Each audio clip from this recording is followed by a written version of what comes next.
Is it okay? Is it okay for Christians to read other religious holy books? Where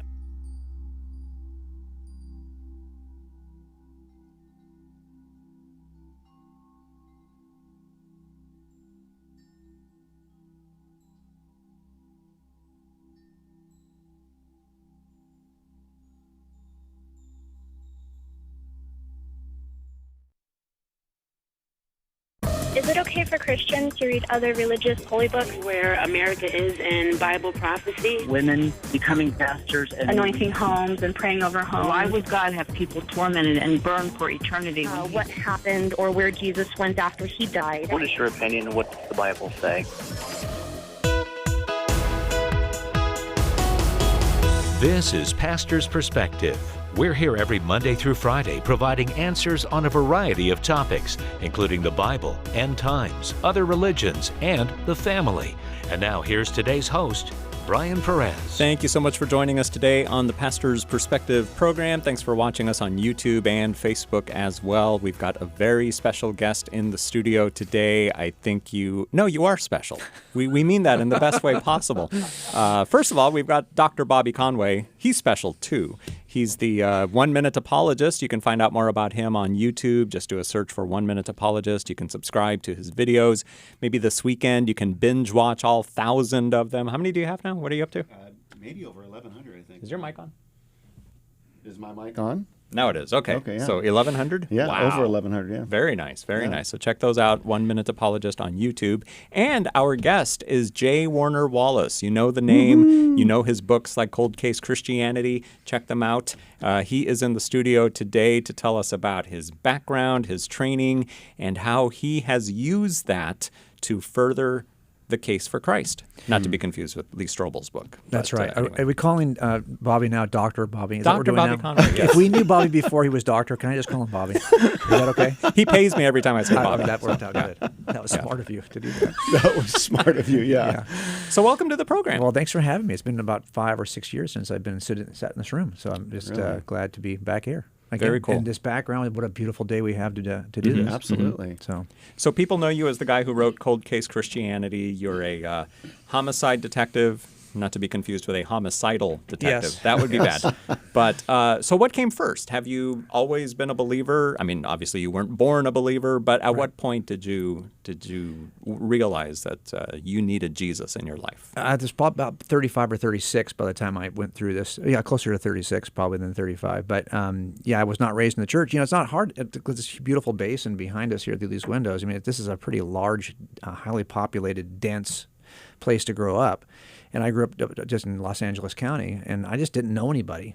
I didn't know a single friend growing up who was a Christian or identified that way. So it wasn't part of our life. I didn't have family members who were Christians. So it just seemed to me, and the few Christians I did know, I didn't think were necessarily all that knowledgeable, to be honest. You could push them a little bit, and they would kind of get quiet. And, you know, in law enforcement, I would say our agency is probably maybe 10% of the guys who are there maybe would identify as Christian. And so I just didn't know a lot of people. But my wife was willing and wanted to raise our kids in some kind of a belief system. And she said, "Don't you think we should bring our kids to church?" And I thought, no. I didn't grow up in church. Right.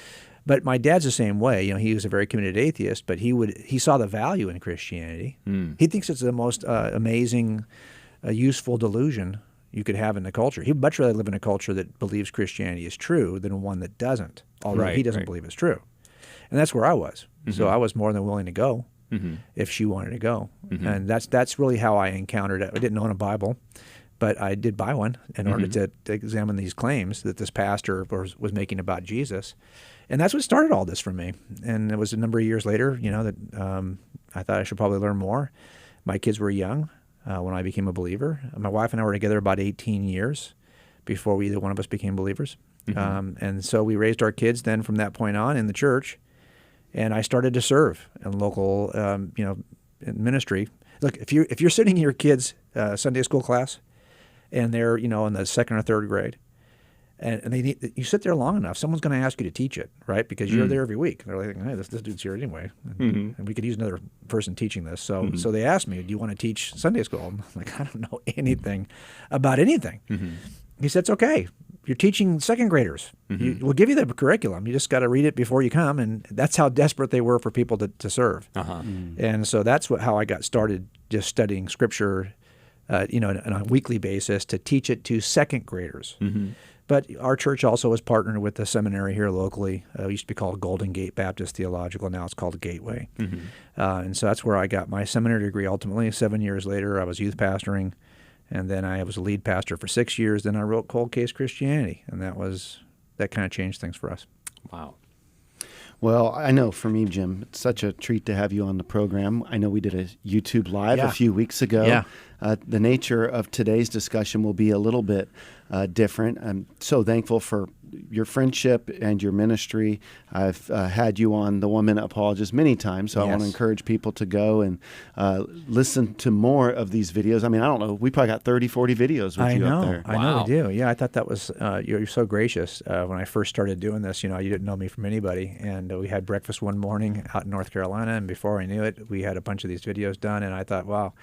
I felt that was a really important step in trying to communicate this to a culture, especially right now. I mean, I feel like sometimes the culture we're in is shrinking the voice of white police officers, right? Christian males who, I almost like the trifecta of political incorrectness, right, in terms of preaching the gospel. But there is something, though, that's fascinating about working criminal cases that people are still interested in. Yeah. And it's also, there's a certain process of thinking that you have to think kind of logically in an investigative way to figure out who is the guy or the gal you're after, what actually happened. I only work cold cases, so I work unsolved murders.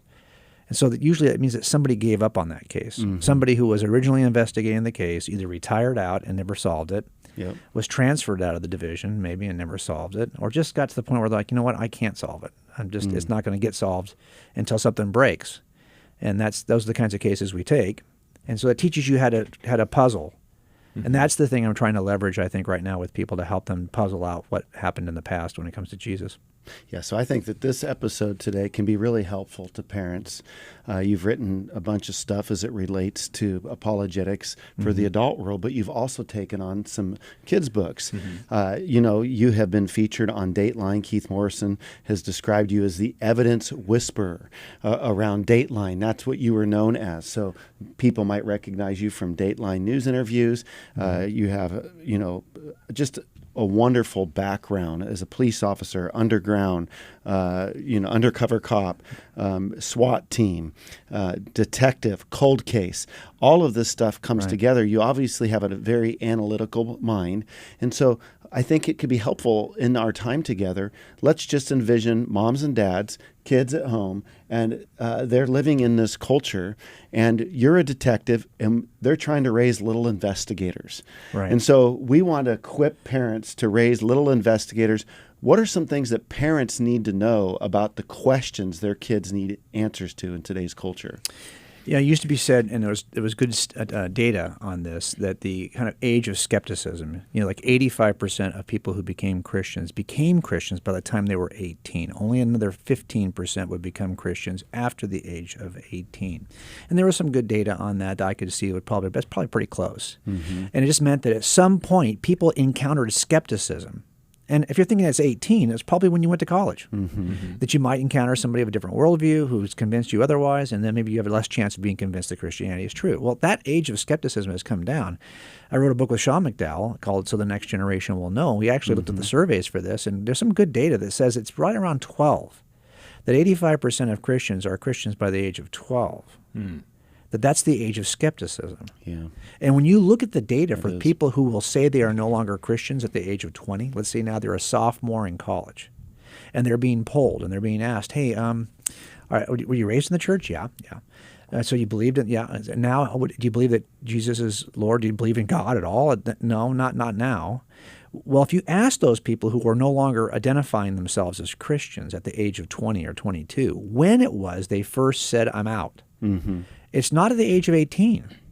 It's between the ages of 10 and 17. Wow. So that data tells me that we used to worry that, hey, I want to send my kids to a place where there's going to be a hostile worldview, or at least a worldview that's hostile to Christianity, let's say. And that's where they're going to be challenged for the first time, and maybe that's when they're going to walk away from the church. Well, in reality, they're walking away from the church while they're still with us. They just don't want to tell us, or we don't know. We haven't been paying attention, or we don't have this. We kind of suspect that, and I think most people listening to this have an anecdotal story of their own. If they've got more than 2 or 3 kids, where they can say, yeah, I could kind of see this checking out, about that age of upper and middle school, and we often will see, we'll see like if you go to a Christian high school, that we'll start teaching apologetics in the junior and senior years. Really? We're behind. We're behind by 2 or 3 years at that point. You're really playing catch up. You need to start teaching this stuff in the 7th grade. Because that's really where most young people. I was talking to a youth worker in Arkansas at the Arkansas Baptist Convention conference we were doing. And she came up to me and she said, she was dealing with 6th graders. And she said the question she had with 6th graders was, why is it that Satan does it this way? And then she started teaching a little bit older kids. By the 8th grade, she says, the question sounds like this: why do we believe there's a Satan? So, in other words, from 6th grade, where you think you already believe there's a Satan, and you just want to know why it is he works a certain way. By the 8th grade, you're like, I'm not even sure there's a Satan. Yeah. And that is really the transition that occurs in our kids' lives, right? Those are the kinds of questions. They're usually asking simple questions that are assuming that Christianity are true while they're in elementary school. But by junior high, they're asking the kinds of questions that show their skepticism about Christianity being true. And that shift takes place, I think, probably in the 6th or 7th grade. When I think about Deuteronomy 6, Hear, O Israel, the Lord our God is one. And then it talks about you shall teach your children, kind of when you walk by the way, when you lie down. What you see is this conversant lifestyle that's taking place with a malleable child, whereby you're trying to inject truth value into them. And I'm thankful. I mean, I got my daughter, she's 21. My son's 19. You're an empty nester now too, Jim. You're really moving toward the really elderly side of things. I knew eventually that you were going to say something like that, okay? Bobby's probably like my age. He just looks good for his age. But I look bad for my age, so that's the difference, really. But I tell you, that's you're right about your kids moving out, right? And you look back and look, you can have disappointment about your profession, and you can have disappointment about some ministry choices or ministry, how the things are. But when it comes to your family, that changes to a word we call regret. We have disappointments over here, and we have regrets in our family setting. And so I don't want to have regrets. I can live with disappointment, but I have a harder time with regret. Now, I'll tell you that it seems to me that when we talk about this conversant lifestyle, like you're just saying how we just kind of live this, yet you're right. Okay, we're in Southern California, as you know. Here we have two of everything. Pretty much whatever you have around our country, we have 2 of it. Okay, so for example, sports teams. We have 2 football teams, the Rams and the Chargers. We have 2 basketball teams, the Clippers and the Lakers. We have 2 hockey teams, so we have the Kings and the Ducks. We have 2 baseball teams, the Angels and the Dodgers. And this is just Southern California. This is just Southern California. Okay, this is just within a stone's throw of where we are right now. Okay, we have all this now. I will tell you, if your family probably prefers one of those teams over the other, and your kids probably do also because you raised them that way. You know enough about the teams here and talk enough about those teams and know about their draft history and what their record was last year and what they're hoping to do this year that you have transferred your passion for one of those 8 teams to your kids. That's kind of happening organically. It's not like we don't know how to transfer passion as parents. We do. We just aren't doing it with our faith. We aren't geeked out enough about this to be talking about it all the time, or to be listening to, look, I've got podcasts on my phone, and that'll pretty much tell you what you love, right? That's such a good word. So, I mean, I've got some apologetics podcasts, of course, but to be honest with you, it's ESPN and Fox Sports 1 that probably get most of my airtime. If I'm traveling, I make sure I download all those geeked out sports shows so I can keep track of all this stuff. Well, at some point, my wife said to me, we were watching some football game, and somebody was caught a pass, and I could tell you about his history as a college player and why they just traded for him and who he's replacing and why they're mad at each other because they're getting it. She said, "Why do you know all that? Like, how do you even know all that? Like, why would you care to know all that?" And I said, "Well, I don't know." And it was good to hear her say that, because I realized how much mental energy I was putting into that. Well, all of us as parents, we have something, it could be something as distracting and as simple as your kid's a good volleyball player. So now you've got her in every camp and every coach, and you're now traveling across the country to play in leagues, and you are spending as much time training her up to be hopefully get a scholarship in volleyball as you could have been training her up to know something about God. Mm. And Yeah, so this right here then is something I want to talk to you about. Is we have this conversation that we're to have with our kids about worldview. So you go watch a movie and then you ask your kids questions like, hey, how does that correspond to our Christian worldview? Where do you see that being outside of it? But that assumes they understand what the Christian worldview is. Or that you do, that you understand what it is. Or that you do. So Yeah. I see us living in a time where, I mean, I can't imagine like parenting from scratch right now. The issues have changed just in the last 3 months. I mean, we gotta really think like missionaries.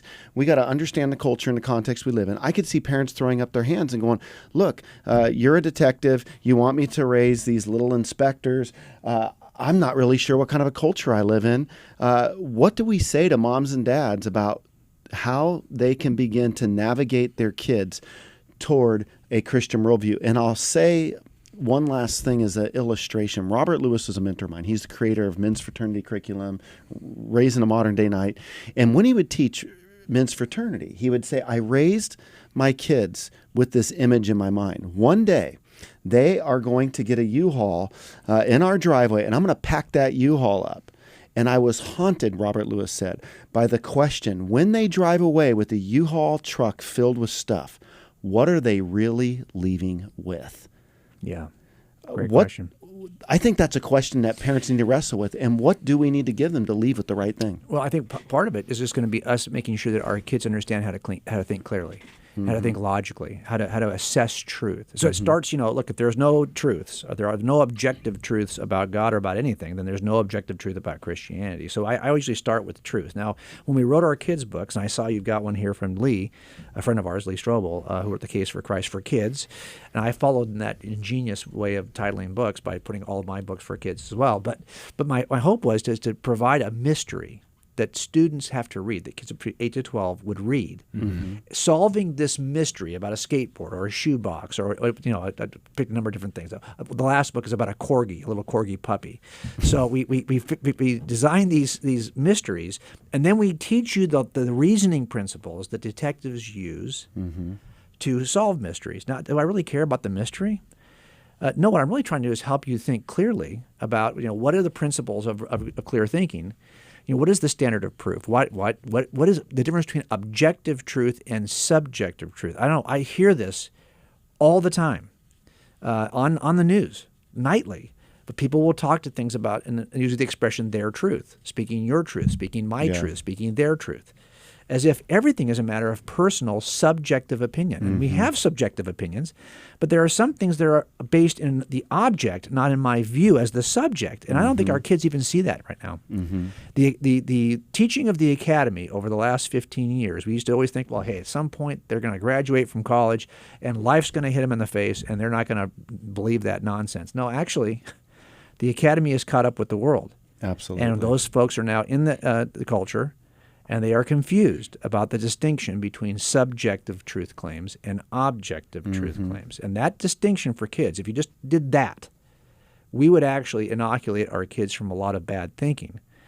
So there's other things too, like what is the principle? What is circumstantial evidence? What is direct evidence? What's a cumulative evidential case? How do we determine and infer that something is true from evidence? And these are tools that you can apply to the existence of God, to the resurrection of Jesus, to the reliability of Scripture. Or this thing that just happened last week, is that actually a reasonable inference related to whatever current event it might be?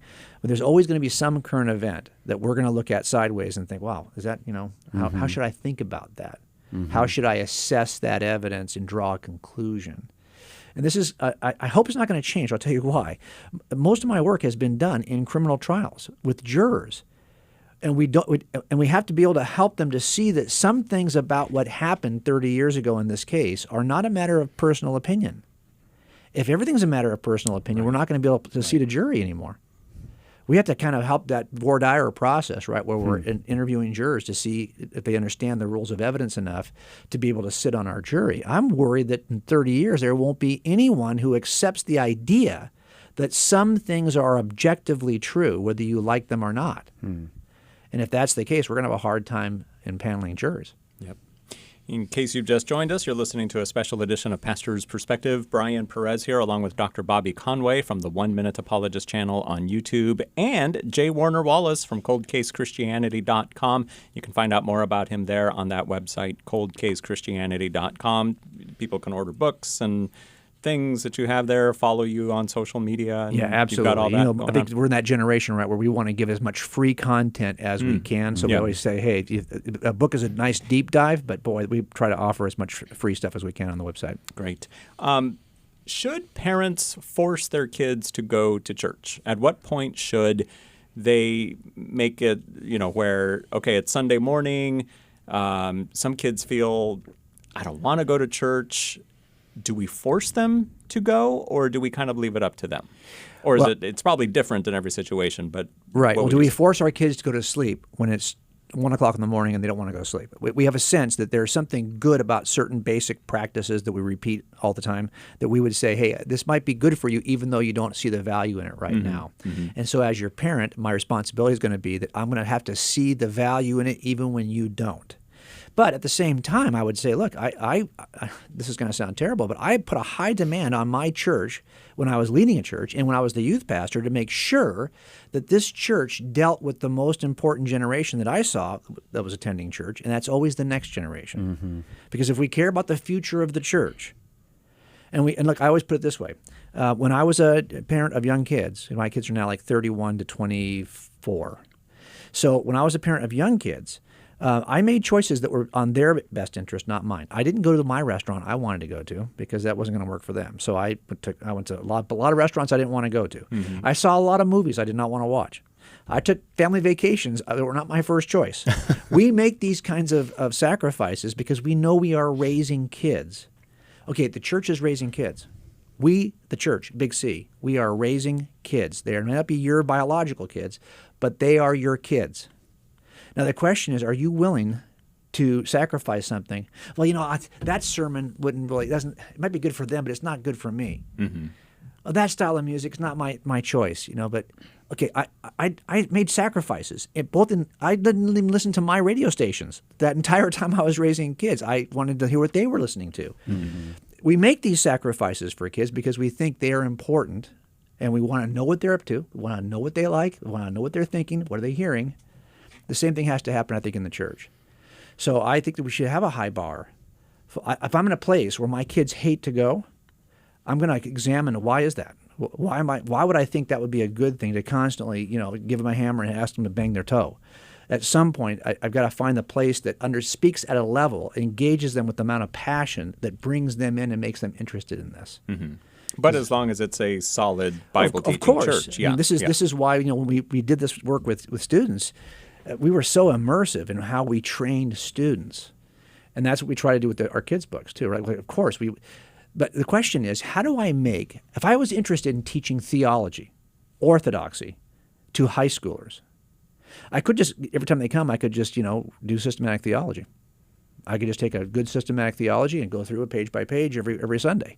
And kids would probably want to puke, okay, because they're like, okay, enough already. I had to figure out a way creatively to make them passionate, to get them to be passionate. When they are asking me to do it, then I know I've succeeded. So for us, what we did was we simply calendared a date on the calendar in which we were going to ask our students to exercise what they had learned theologically. So for us, that was a trip to Salt Lake City. I did that every June, the first week of June, for years. And we would train for 8 weeks because we're going to ask you to engage Mormons on the streets of Salt Lake City. And we would do that. And let me tell you, that was a scary, any kind of street evangelism is scary anyway, right? But when students have to do that on the temple grounds in Salt Lake City, or in front of the temple, or at BYU on the campus, or in Provo around BYU going door to door as a Christian missionary with the highest return rate of Mormon missionaries living there. That's a challenge. Our students were like, I don't know if I can do it. But once they did it once, they're like, when we finished doing that, we were taking 50 students. Wow. And that was a huge trip because you probably need, for every 3 students, you need 1 adult leader. So this is like getting to be crazy large trip. But what it was doing was it was asking. They were eager to train, and we had to take tests before I would take them. They had to pass the tests. And remember, we're just teaching Christian theology. Because let's face it, Mormonism takes every term of Christianity and it corrupts the name. So you have a definition of Jesus, salvation, God the Father, heaven. All these terms have been changed. You have to know what you believe. And what they find out is when they get there is that people are willing to, like the old statement that's been said 1,000 times, people are willing to do more for a lie than we have been willing to do for the truth. I do think that's great, though, to get them in a context where they can at least see. Those kids, when they're done, they're going to know the rest of their life that Mormonism is not Christianity. That's right. That there is a difference between these terms. I think in the same way to your question, Brian, hey, should we force our kids to go to church? I think that was a very good question to ask. I think even family devos. I got to admit, I just led the worst family devos. My kids would be 3 and 4, and I would pull them together. Tonight we're going to talk about the hypostatic union, right? It just didn't work out the best. So I found that they hated devotionals, because I would be geeking out, learning, and then I would just want to help them to understand what I was learning, but I would struggle to package it for them. But when we just did life together and it was organic, that made a big difference. I can remember a time I got a burden to share the gospel with somebody. I was driving my daughter home, and I said, I got to pull over at this gas station here. I just want you to pray for Dad. I'm going to go share the gospel with this person. Just her seeing her father burden in that moment. Yes. Or I think about at Christmas time when my wife and I, we went and bought a bunch of gift certificates, gift cards. Yeah. And we went and we took the kids and we prayed through a neighborhood, and we started praying, and then we just started walking up to people. This was a neighborhood that had a lot of need, and we would just, as a family, pray for people and hand them gift certificates or gift cards.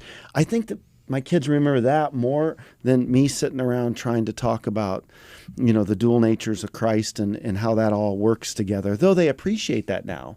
Yeah. When they're 3 and when they're 5, they're looking to see if we live it.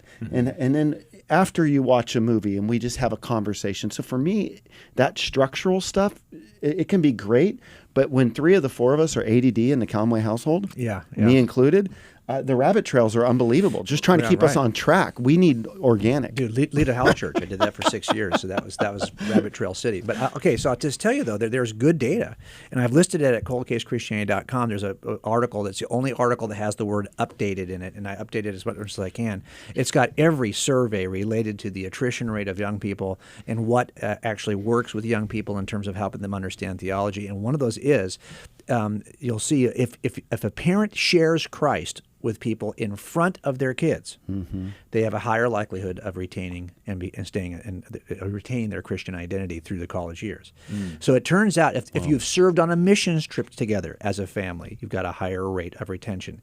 If they've seen you serve in the church, higher rate of retention. So it's very true that this experiential thing is, again, it's catching passion for the Rams. They've seen you go to the games. They know what you wear when you go to the games. They've learned what to wear from watching you wear what you wear when you go to the games. They've seen you paint your face. Yes, of course. These things, that's like you've transferred your passion to them. So it'd be like saying how important the Rams are, but the Rams are, 15 minutes away. And you never take them to go see the Rams. There's going to be a massive disconnect. Yeah, exactly. That's so true. So I think a lot of this for us is just trying to figure out how do we transfer passion and how do we make things relevant. I think I was lucky in some ways because as I started to serve in the church, the first place they asked me to serve was in children's ministry.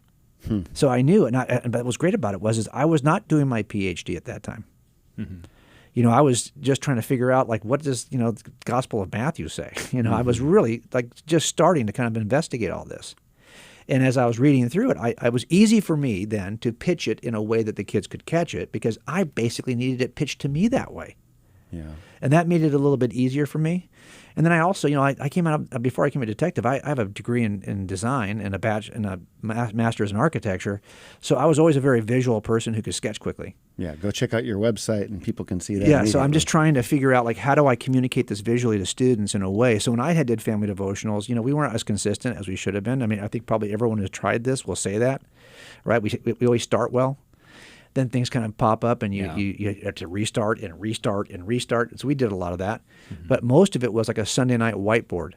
So I had a huge whiteboard I had for church. I would just bring it out in front of the fire And I would just set it up, and I would draw games, visual games, fill-in games, crossword games, and I would just let the kids, kind of compete against each other, this visual thing we're doing, and trying to figure out how to work through a certain passage with them. Again, I was just trying to figure out, how do I contextualize this in a way that helps young people to grab it? And we are in a visual. The one thing they'll say about Gen Z, in almost every survey, the first thing they'll say is digital natives. Yeah. Where you and I are digital immigrants, they are natives. They started there. You're listening to Pastor's Perspective. We're going to take a quick break, and then Bobby Conway and I will continue our conversation with J. Warner Wallace. He's with us today on Pastor's Perspective. Thanks for listening. Pastor's Perspective continues in just a moment. Stay with us.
Welcome back.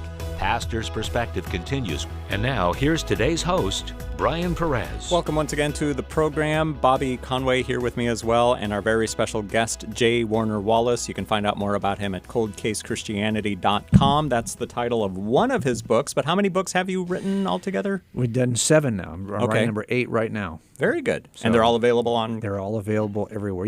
I guess, except in a brick and mortar shop, which they don't exist anymore. But aside from brick and mortars, you can get them everywhere else. What's the 8th one going to be about? I'm writing a book that is going to make a case for Jesus as if there was no New Testament available to us right now. Looking at extra biblical sources. Wow. All kinds of stuff. I've done a bunch of these murders where we have what we call no body missings, and what they are is, a guy kills his wife and buries her body someplace, and then you have no crime scene. And you don't even work it as a murder for the first 5 years because it's a missing persons report. And then you come back and you're like, okay, I got no evidence, no physical evidence, no crime scene. He's moved 3 times since then. So how am I going to be able to tell what happened to this woman?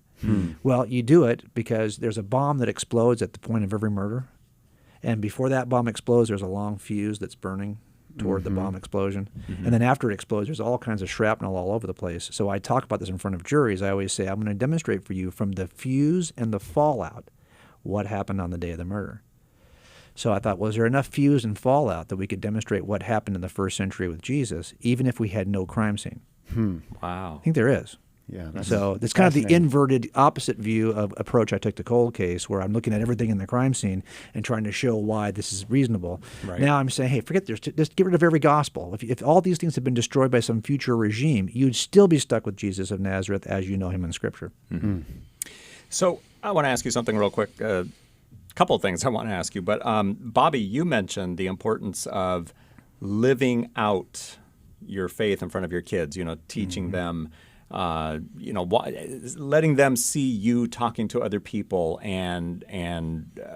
but what happens, and there's probably statistics on this, J. Warner Wallace, where something happens to a kid either to themselves or they see maybe one of the leaders in their church fall, and then that right there just sends them over the edge where they're just like, nope, see, it's not real. That just proves right there that. Right. Well, see, for a lot of it is expectations, right? Like, so happiness is almost always dictated by expectations. So is success in almost everything else. So what do I expect to happen? Now, as a guy who basically came up not in the church and surrounded by people who are doing crimes, my expectations for people are pretty low, to be honest with you. I'm enough of a skeptic to realize, and I always say this, my skepticism serves me well. If I trust everyone who talks to me, no one ever goes to jail. But if I think everyone's a liar from the get-go, someone eventually is going to go to jail, right? Right. So because I have low expectations of people, I've never been shaken by anyone who falls in any system that does not reflect on the system at all. It just reflects on the nature of people. And I think my kids need to know that. They need to have those expectations going in. I tell you, this is so hard to deal with the problem of evil, even if it's the evil committed by Christians or the evil that Christians will see, if you wait until it happens and try to deal with it when it's in your rearview mirror. That's always harder. Okay. Because now they're dealing with the emotional side of having seen a fallen leader, somebody they love, some celebrity, some singer, some whatever it may be, and they lost that person. But if you can deal with the issue while it's still in their windshield, not in the rearview mirror, but it's still ahead of them, they haven't experienced it yet. Well, now they have an expectation that's different. Not saying that you have to be as much a jerk as I am, because most of my friends, like Bobby, they know if you call me, you're going to get the worst case scenario, right? So they just won't call me. Like, what do you think I should do about this? Oh, you're going to jail, dude. Okay. No, they don't want to call me on those kinds of things. But I think having reasonable expectations with students and preparing them, we call this inoculation theory, right? The idea is not that we're going to isolate our kids, but we're going to inoculate our kids. So we're going to show them something of the virus before you get the flu. You take a little flu shot, right? Because you give a small dose of the virus, and then you're able to combat it. Well, I want our kids to see all the objections. I used to say it this way. If I want them to hear the worst about Christianity from me before they hear it from their friends or from something online or from some educational, academic, environment. So I want them to hear it from me first. And of course, I'm going to be able to show them, okay, here's the objection, and here's why it's not true. So now when they hear the objection later on, they're not going to hear why it's not true. But they've already heard it from me. So it's like, it's old news. Which is great that the Bible teaches everything, even the heroes falling and everything else, because that way we can show our kids. Oh, absolutely. Yeah, it happens. Yeah, absolutely. Yeah. So what are the kind of things that our kids are up against nowadays as opposed to when we were growing up? Oh my gosh! How much time do we have? I know we need another show, right? But almost all these things are going to be some issue related to morality. Because if you think about the different categories of objective truth claims, when I say objective, I mean claims that are not rooted in me as the subject, like the best dessert is a chocolate chip cookie. Okay, well, as a subject, I get to decide what I think is the best dessert. But the word best is really a subjective term that I am using. If I said, what is the cure for tuberculosis? Well, my opinion doesn't really matter. I might say, my opinion is NyQuil. Well, yeah, but no, that's actually going to be rooted in the actual cure, the object, which happens to be isoniazid. That is the cure for TB. So that object is where the truth is rooted, not in me as the sub. That's an objective claim. So the claim, if it can be thrown out by your personal opinion, if it can be changed with your personal opinion, then it's a subjective claim. So, for example, God exists. That's an objective truth claim. It may be false or it may be true, but my opinion is powerless to make it true if it's not. And it's powerless to make it false if it's true. I could have the opinion, I don't like God, and God doesn't exist. But if he does, my opinion doesn't really matter. That's an objective claim. The object under consideration is God. Our students need to see that difference. And of all the categories of claims, objects, claims about object, my car is white object. Okay, that's a claim. Objective claim about my car. White is the best color for cars. Subjective claim about cars. So that physical object, that's the first level. Concepts, like math claims, 1 + 1 = 2. Is that, no, I just read yesterday how people are starting to push back on that as an objective claim. Yeah, me too. They're saying that this is really a construct of culture. Mm-hmm. What? And maybe even a patriarchal construct of patriarchal societies. Oh, now, boy. trust me, we're working right now in an environment that is driven by technological engineering that is really based in mathematics. Mm-hmm. And if these things are just a matter of opinion, I'm not going to get very far. Mm-hmm. And by the way, wouldn't it be great if they were a matter of opinion? We just, all, every time you took a test in high school, you'd be going, hey, 100%. Yep. Because in my opinion, these are all correct. Mm-hmm. It doesn't work that way. Mm-hmm. Our kids need to see that difference. Yeah. And at the highest level, the most difficult level of objective claims are objective moral claims. And the question becomes, are such things objectively grounded? Well, I always put it this way. The only way to say they're subjective would be if they are either the product of personal opinion, one subject, or cultural consensus, a group of subjects. Now, if they are this a matter of personal opinion or cultural consensus, they're subjective. If they can't be determined that way, they are objective. And let's just think about this for a second. There are certain behaviors we would say that if I think, for example, that it's okay to kick my dog and kick your dog, and Bobby says, no, that's not right. Well, you could never tell me if it's a matter of personal opinion, that moral claim, you could never tell me I'm wrong. Mm-hmm. And you couldn't take me to jail for it, because if all moral claims are purely a matter of personal opinion, you don't have no right. I'm not such a person as you are. You have no right to judge me when I kick your dog. Yeah. I think we would say, no, they're not a matter of – we say, oh, but there's a law in our state. You can't do that. Oh, you're saying it's a cultural consensus then. So if I go to Arizona and it's okay, and I'm from Arizona, and it's okay to kick dogs over there, can I kick your dog now? Who gets to adjudicate over the two different groups? Mm-hmm. This is what happened at Nuremberg, right? I mean, the Nazis said, hey, you can't try us for war crimes when we were rewarded for this behavior by our own country. I was promoted for this behavior in my country. You can't just say because you won the war, you can now judge me. Hmm. And a guy named Jackson, who became a Supreme Court justice, he was part of the three tribunal, Russia, England, and America had a judge each on this war council. He basically said, hey, no, there's actually a law above the law. I agree. It turns out that moral claims have to be grounded in something objective, or they're just a matter of personal opinion. And then you can't really even – then you better be ready to accept whatever moral view China holds, because they are in the vast majority of people on planet Earth. And if they agree, we have to say yes, because if all moral truths are simply a matter of the largest group, mm-hmm. No, we would say that actually they transcend groups. In a universe like Star Trek universe, they transcend the Klingons and the Romulans. It's not okay to kick your Romulan friend's dog either. This is a claim that transcends all of us. Mm-hmm. And therefore, we have to help our kids to see that some truths transcend even what we might say about them in 2020 in America. Because I think most of the claims our kids are going to headbutt right now as Christians are going to be moral claims. Yeah. Claims about sex, claims about gender, claims about identity, claims about marriage. These are the claims that the church does not, well, it's hoped that the church still does not agree with, because they're not biblically grounded. Our culture thinks one way, and we think another. Mm-hmm. But I think the biggest thing, Bobby, is that, and you know this, is that we're not ready for this battle. Mm-hmm. And we don't even have the intestinal fortitude.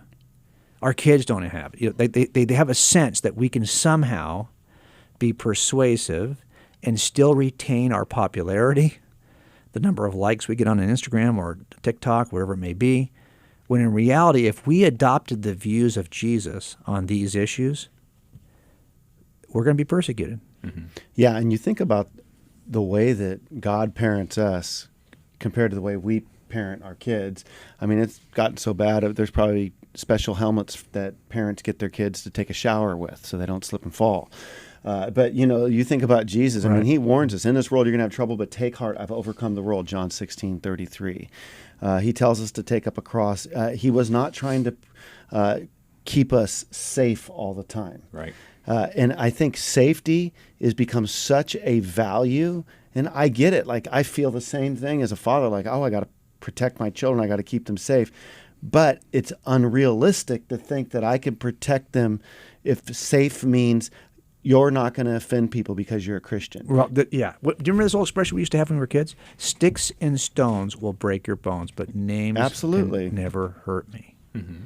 That is gone. Mm-hmm. This view of safetyism, where actually, words are violence, that you can call me names and I could feel unsafe. And therefore, I need you to kind of look. Here's what Jesus said. We're going to cancel you out in the culture, right? Because you make me feel unsafe. Yeah. So I will tell you that Jesus said this, right? He said you're going to be uncomfortable. You're not going to feel safe, especially if you follow me. Especially if you're somebody who's seeking. The Beatitudes are so great, right? Blessed are the poor in spirit. Blessed are those who mourn. Blessed are those who, are gentle, who hunger and search for righteousness. These things. Then he gets to the very end of this, and he says, "Blessed are you." When, not if, when people insult you and persecute you, those aren't two good things, and falsely accuse you of all kinds of evil because of me, there's a third bad thing. He says, that stinks. Sorry. Yeah. No, he doesn't say that. He says, rejoice and be glad. Yep. Wow. Because this your reward is heaven, and heaven is great, and this is what they did to the prophets who were before you. If you speak the words of God to a world of fallen humans, you can expect to be insulted, persecuted, and falsely accused. Okay, so how do we do this then? How do we help our kids? Because I do fear that much of 21st century evangelism here in America, we measure effective evangelism if we haven't offended anybody. Yeah. It's like we just got to, it's all about, crack a Coke open, share it, and I'm all for relational connection. I'm not trying to just knowingly offend anybody, but how do we help our kids be more bold about their faith and to share? Like, how do we start giving, raising Teflon kids? Well, this is why I start off by saying expectations usually determine your level of either satisfaction or achievement or accomplishment in your head. It's what did you expect to happen? What we haven't done is train our kids to expect those things, the insults, the person, and that's okay. Now look, I don't want you to seek insults, of course, and to seek persecution. That's not what we're saying. But what we're saying is don't be surprised when it happens. Look, and the messages we're telling our kids, right? God's got this great plan. It's going to be wonderful. It's going to be this, and we'd almost set them up to be totally disillusioned. I know, because we just hold out all these promises because we think that's what a good parent does. Yeah. Instead of letting them know what the real world's like. Yeah, you can be anything. Yeah. I mean, you see it on American Idol. Remember, like when the mom would show up and the dad, and they'd send this kid in that couldn't sing to save his life. Right. And then they're acting shocked when Simon Cowell says, "This is horrific." And I'm thinking, well, that was unloving that you let your kids think that they had the gift of singing when they couldn't. Well, I wonder if in a culture, if Simon Cowell would be allowed today to speak that way to anybody. Right. And who would he be allowed to speak that way to? So this is where we're headed with this, right? This idea of safetyism, this view that are safe. Now, look, there are some things that no pain, no gain, that expression we used to use all the time. Well, it is true. There's something about experiencing things in life that toughen you, that prepare to give you wisdom. Almost all wisdom I've ever gained is not from victories. It's from mistakes, things I've train wrecked. That's far more likely to provide you wisdom. A team that wins, 16 games and goes into the Super Bowl and loses because they haven't experienced. Like most teams now are like, hey, you know what? Let's lose a game in 13, 14, 15, week 15 because we want to get ready. We want to see that we are beatable, so we'll be tough enough to play the championship. Again, another sports analogy, right? Okay. But my point is, you want to be in a place, I think, where we can help our kids to see that there's something that's really beautiful and valuable about being countercultural. Am I crazy enough to say that I remember a time when an entire generation of people rebelled against the values of their culture and were countercultural? Now to be countercultural is to do this thing that Jesus tells us to do. Mm-hmm. Because if you just follow Jesus, you will be the most rebellious person in your culture right now because the culture has completely abandoned the moral teaching of Jesus. And by the way, make no mistake about it. If they have abandoned if they don't like the moral teaching of your master, they don't like your master. This idea used to be, I like Jesus, but I don't like Christians. Mm-hmm. No, they don't like Jesus. Yeah. Because it turns out you cannot abandon the moral teaching of a teacher, a moral teacher, and then say you like the moral teacher. Yeah. And so clearly our kids need to see this, that we have a chance to be really rebellious in the true definition of the word, because just at a time when the entire country is abandoning the values, you could be something different. Absolutely. What do you think about that, Brian? Oh, don't ask. No, I'm joking. Real quick, let me tell everybody what they're listening to in case they've just joined us. It's called Pastor's Perspective. We're here Monday through Friday afternoons from 3 to 4 p.m. Pacific time. And it's normally a time where we open up the phone line so that you guys can call in and ask your questions about the Bible, about the Christian faith, about the culture, et cetera, et cetera. But every now and then we get an opportunity to bring in a special guest. And that is today. We've got J. Warner Wallace from Cold Case Christianity. And I love, Jay, how you've used your passion, your knowledge, everything else that you've learned along the way, when you did your detective work and everything else. And you were not afraid to use that to look at the claims of Christ to say, can this be true? And you investigated them that way. And that's just a great thing. There's a lot of people that listen sometimes and they'll call us and they'll be skeptical. But there's nothing wrong with any of that as long as you continue to dig a little deeper. Yeah, I think part of it for me, I'm hope, if nothing else, like people will say, well, why does this guy, why do I care what this detective thinks? Well, you should investigate these claims for yourself. But what's great about it is that every one of us doesn't have to have a degree in ministry or a degree at seminary in order to have an impact right now, especially if you're raising your kids. I think we sometimes will say, well, I don't have that theological training, so therefore I'm going to try to find a good youth pastor. Really? Okay, I'm in favor of that. But be honest, in a youth pastorate, depending on the size of your youth pastorate, let's say you have 50 students. Now you have a one-on-one relationship with your child. Let's say you have 3 kids. You have a 1-on-3 relationship.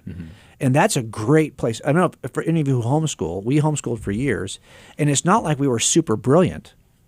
But it turns out if you reduce the teacher-student ratio from 1 to, say, 30 to 35, and you reduce that to 1 to 4, suddenly a bunch of stuff gets done that wasn't getting done in that other parent-student ratio. Yeah. Well, it turns out the same is true for your spiritual education of your kids. It's if I assign this to my youth pastor, as that's where 90% of the heavy lifting is going to occur. Well, then I'm basically putting that pastor-student relationship at 1 to 50, let's say, whatever it may be, if it's even that small.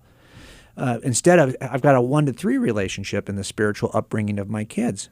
But here's what it's going to mean. It's going to mean, we wrote this book called So the Next Generation Will Know. My biggest fear was that parents are going to be like, oh, I can't add another thing, another bunch of things. I don't want to hear the 18 things I've been doing wrong, number one. And number 2, I don't want 20 more things I can have no time to do. And I agree.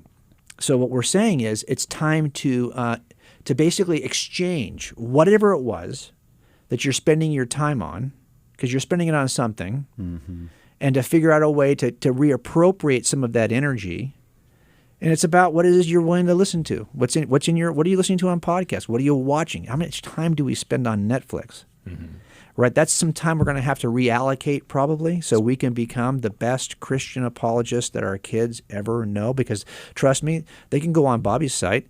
He's got 1,100 videos. I mean, I think pretty much every objection that could be leveled at Christianity, the answer is on Bobby's website.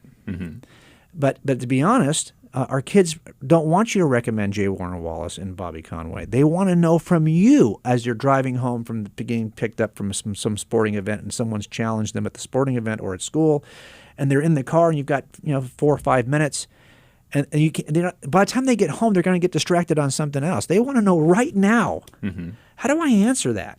Yeah. So we as parents have to be the best apologists that our kids will know, and not defer even that to a book or to a website or to a YouTube video.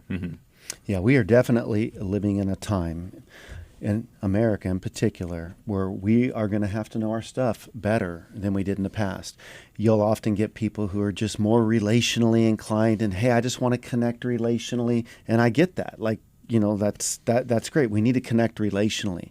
But learning about the Bible and understanding our culture and understanding the worldview, I've said before, apologetics is the way that we love the world with our mind.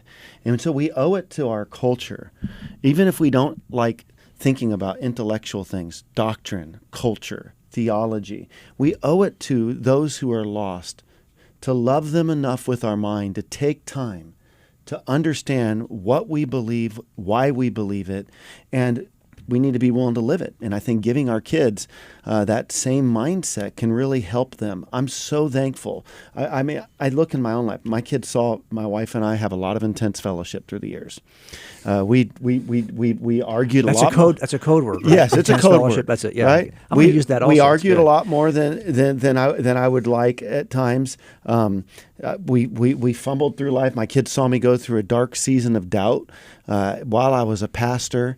They saw their father have a relapse after almost 23 years of sobriety. And yet, through it all, there was such an authentic relationship. We're like, hey, yeah, your dad really messed up here. I'm sorry about that. Or I could have treated your mom better in this moment. Or so it's this flawed that reality that's there. And I just picture a lot of parents out there that might feel like I do. I'm flawed. How can I mess up? And I go, I just think when you meet your kids with authenticity, you recognize and own your wrongdoing. You try to make the most of it and grow through it. I think it helps them to see how we can go through life versus pretending everything's okay. So what would you say to the parents out there that feel like they're just fumbling through this and they just can't pull it off? Well, let's just do a practical tool, because I think part of it, we kind of talk about these overarching meta-narratives, right? So we've got a few minutes left here. Let me just give you a practical tool that I think every parent could do that will actually increase passion in your students and will help you to advance the cause of Christ in your own family. And that is, we typically will give what answers when people will say, well, why does God do this? And we give a what. Or what does God think about this? Or why is it wrong for this? And we'll just give them the answer, the what. Yep. But sometimes the what, in this generation that has access to information like no other generation before it, the what is going to be insufficient. We're the only ones who stop there. In other words, we give the want, and we don't give the things that actually create passion. And that is, you've got to give 2 whys for every what. It's a simple process, 2 whys for every what. The first why is, well, why do you think that's true? Because you're going to make a claim, and so is the internet. The internet's making claims too. And by the way, they think that their claims are based in science. And you science deniers, you Christians, you just basically have wishful thinking. Yeah. So if you're going to give me some what, but it's all stupid fantasy, and the stuff I'm getting online is actually supported by evidence, the evidence of science.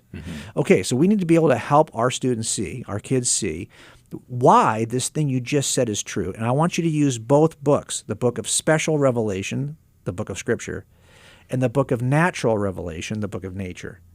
Because I think our kids want to say, okay, well, the Bible says that, yeah, but what? But it turns out the Bible accurately describes the world the way it really is. So it turns out you'll find something in natural revelation that will also demonstrate this principle that you're trying to explain in special revelation. And I want to show how those things line up. Second why. Okay, you told me what you think is true from the Bible, and you told me why you can support it with some Scripture. You've supported it with some natural revelation, things that occur in the world that demonstrate the Scripture is true. The second why is, why should I care? Because even if you could tell me what this thing is and why it's true evidentially, why do I care? It's coming from this 59-year-old guy who's my dad. Who do I really care? I have to figure out a way to show them how this relates to their life tomorrow, what they're experiencing on Instagram, what they're experiencing with their friends, why they feel a certain sense of loneliness. This is the loneliest generation, That's right. self-reporting loneliest generation of all these generations we've had before. How do we help them? 2 whys for every what. I think it does change the dynamic. And I just want to say, hey, parents out there, be encouraged.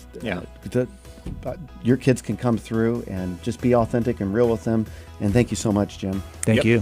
Find out more about J. Warner Wallace on his website, coldcasechristianity.com. He's also got a newsletter that you can sign up for. That's right. Follow him on social media. And what an honor to have you on the program with us Thanks, today. brother. And this program will be archived on YouTube and Spotify and Facebook in just a couple of hours. Share it with your friends. God bless. Thanks for listening to Pastor's Perspective.